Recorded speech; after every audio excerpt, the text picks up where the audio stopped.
Hey guys, it's Di from Be Mommy with Style, and I thought I would do a quick trip recap video for you guys on our Disney trip. So it's going to be a little weird this time because you guys are going to go from packing videos to what? You're home already.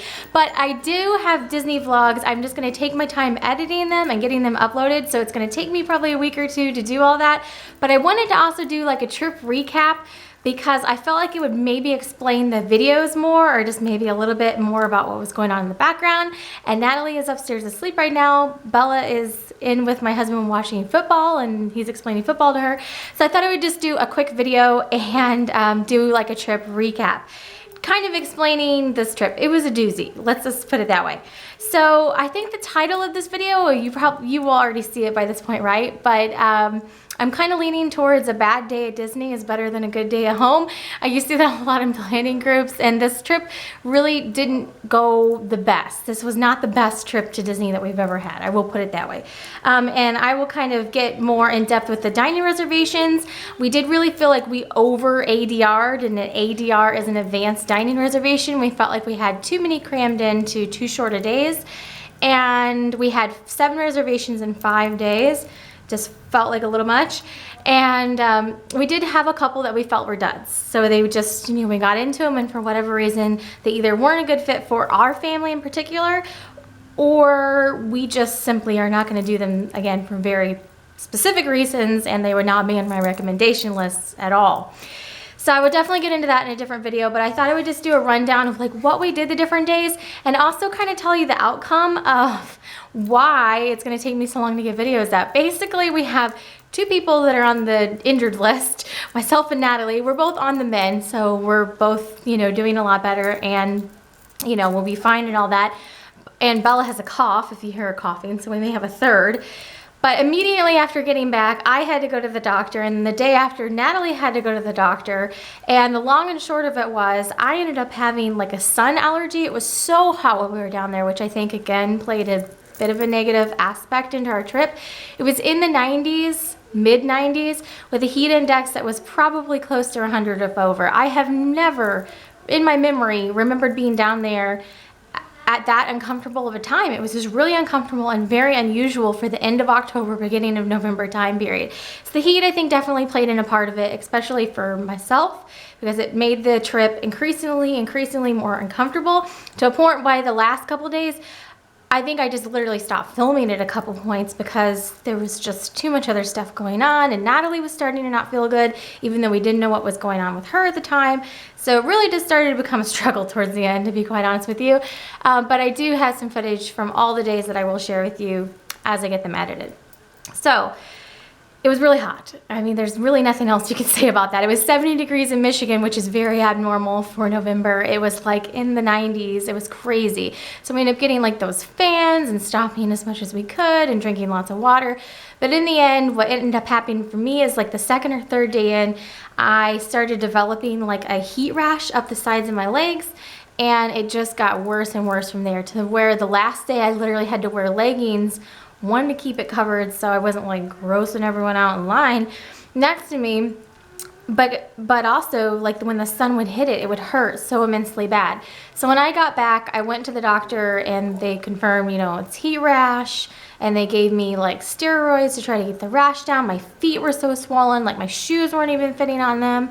So they gave me some medicine to try to get the water off my feet. And now, a couple days after going to the doctor, luckily I can tell you it's definitely getting a lot better. But going through the airport was also another fun trip. It was a learning experience. Let's just call this trip a learning experience. Natalie, unfortunately, was kind of fussy and whiny the last couple of days of the trip. And kids like kind of go through this stage right before they turn 4, Bella did, where they kind of, I don't know, are a little bit weird. Anyways, my kids are right before they turn an age, any age, honestly. And they just go through a phase there. So I just kind of chalked it up to that phase. We ended up getting home, and the day after we got home, she broke out in spots. And so I took her into the doctor, and she picked up, while we were at Disney, hand, foot, and mouth. And this is something that my kids have had before from like daycare. Natalie hasn't had it. So I was, aware of it. And I'd also heard in planning groups that it was going around at Disney. It just never really occurred to me that she would get it. So we're in the midst of dealing with that. There's nothing you can do for it other than just let it run its course. So she's sleeping a lot and she's in fairly good spirits now, which is good. But it just kind of went with the whole theme of the trip. Like, I'm limping around the park and Natalie's fussy because she was getting sick and we didn't know it.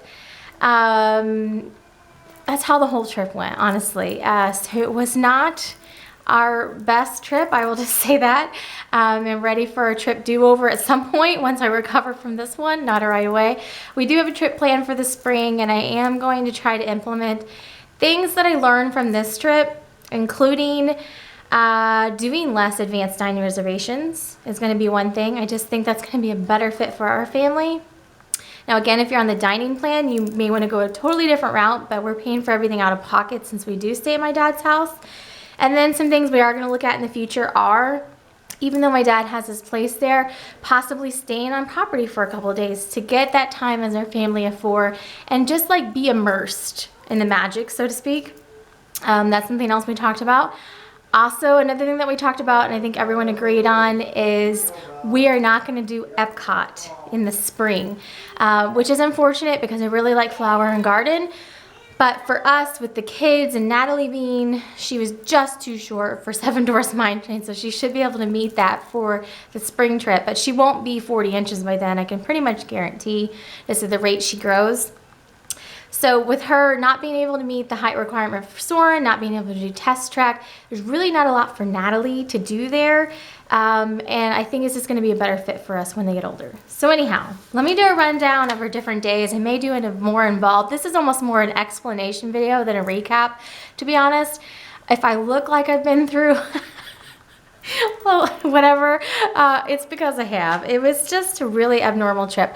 And it's one of those things, it really takes you by surprise because I've been there so much. You don't anticipate that to happen to you, but we had that trip. We had that trip that made you stop and think, I may not do this for a while because that's how the trip went. And there was no one major thing, don't get me wrong, there was no like major thing that happened. It was just the little things all added up. So anyhow, on the first day, which was the 31st, we again went to Mickey's Not So Scary Halloween Party, which was good. However, I think I need to do a full trip recap in a different video. So let's just go ahead and say right now, this is just going to be like a general explanation video, and I'll do a full trip recap maybe after you see the videos. It was good, but I think we have discussed and are potentially leaning towards next year skipping Mickey's Not So Scary Halloween Party. We've done it 2 years in a row now. And looking at maybe doing the Christmas party next year, which I'm very excited about. We did Cinderella's Royal Table at 4 o'clock, right? You know, before the party started and all the good stuff. Cinderella's Royal Table for us is always a hit. It's the princesses. We like the food. That all went well. The party was fun, but the kids were worn out because we'd gone into the park earlier. And so we didn't make it to the very end of the party, unlike last year, which we did. For the next day, which was the first, was Hollywood Studios, and I will just go ahead and say Hollywood Studios Animal Kingdom were our best park days for the whole trip, which is, again, I think abnormal for a lot of families, but during this trip, Hollywood Studios Animal Kingdom were our best park days. So Hollywood Studios, we had a lunch reservation at Hollywood and Vine. It is not one that we will plan to repeat, and I'll kind of elaborate that when I do our dining reservations, I don't know, recap or whatever you want to call it, review. It is not one that we will plan to repeat. I think it served its purpose. I think you should try it once if you have preschoolers. I don't really feel like there's a need to do it more than once, honestly.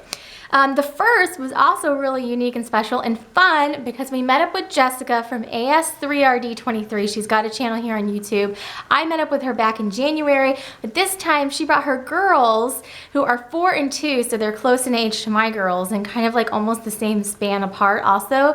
And the kids all got to hang out and play, and that was just a totally fun day. So we had to hang out with them. We saw the Frozen show together. We played in the play place together. We did the Disney Junior show together. So that was really, really fun.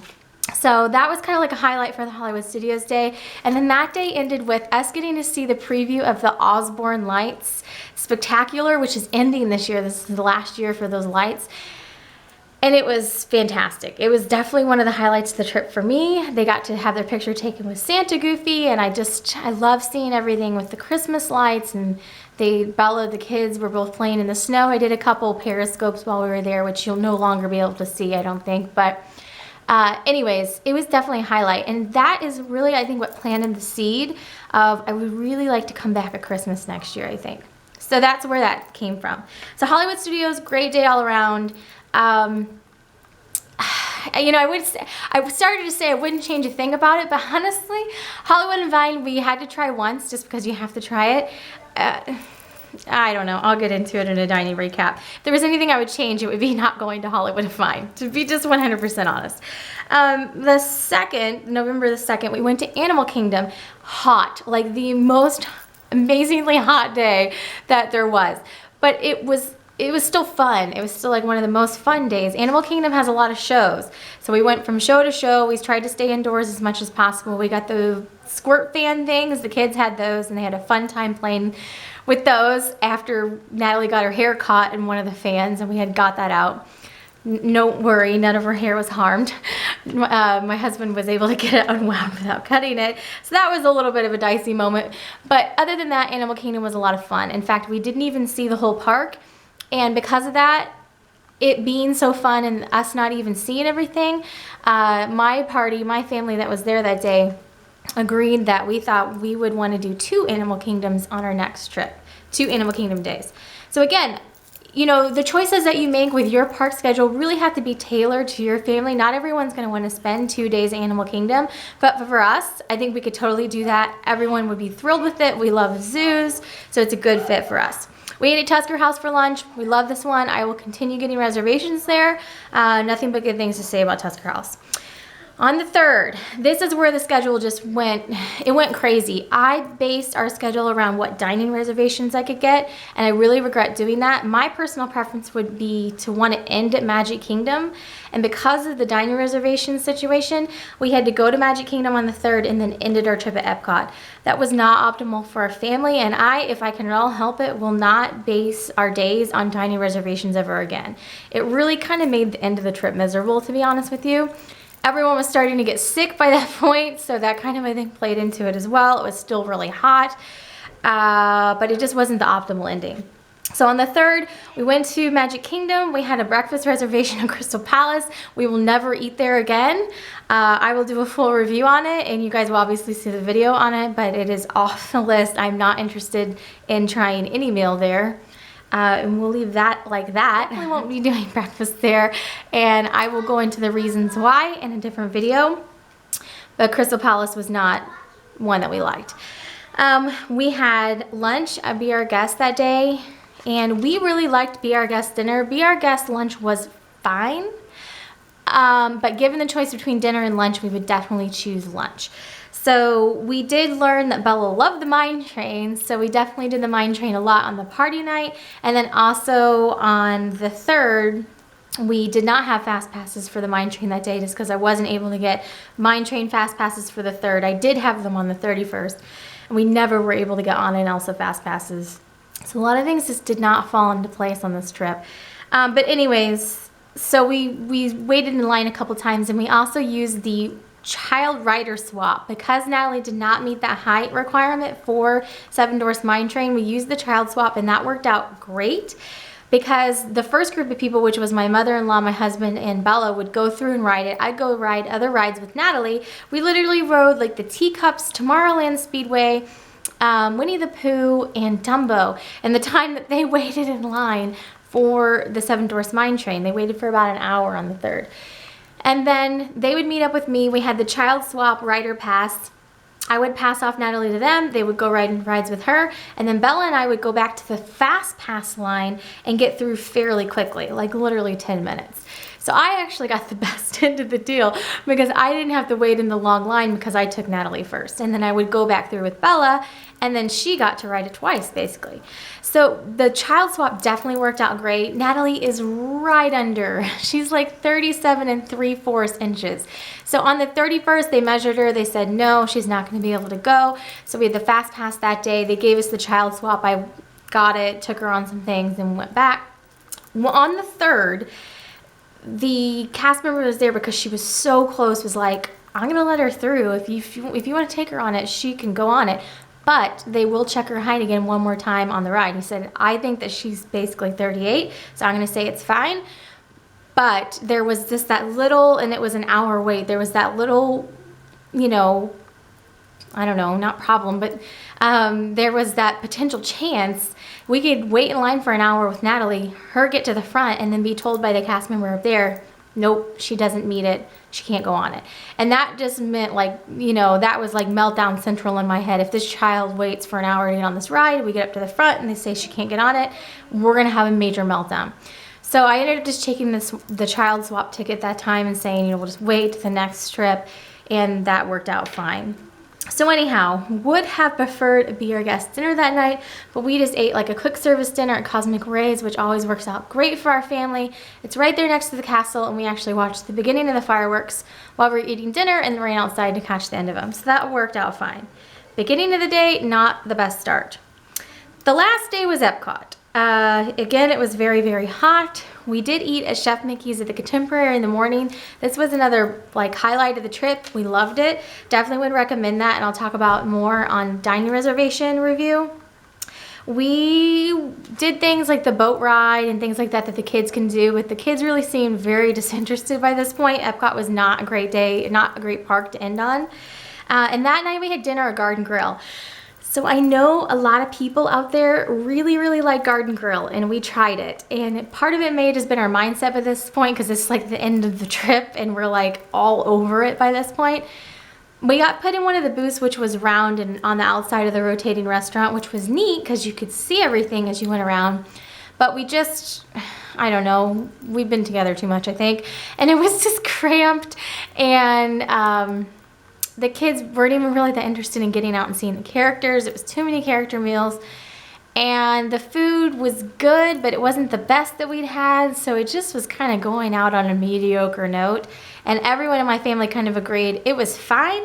I would not recommend it, but I have reservations there in the spring, which I'm gonna drop.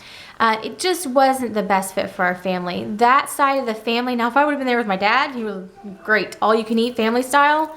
But that side of the family, my husband's side of the family, is not really big on like buffet, all you can eat, family style food. So it's just not a good fit for that side of the family.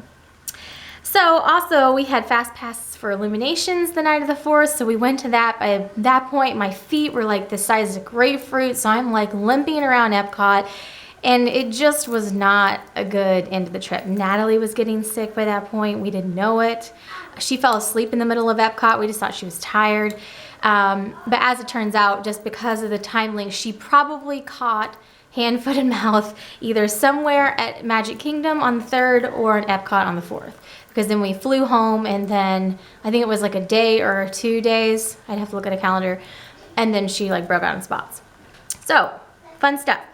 Then we flew home. I didn't even film that day because I was completely over it and like limping through the airport because my feet had swollen and never went down. And that's how our trip ended.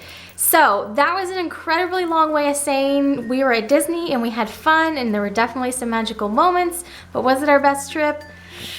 Not really. So we'll be looking forward to a trip do-over, but I'll be sharing the videos with you very soon, so be looking forward to those to come up.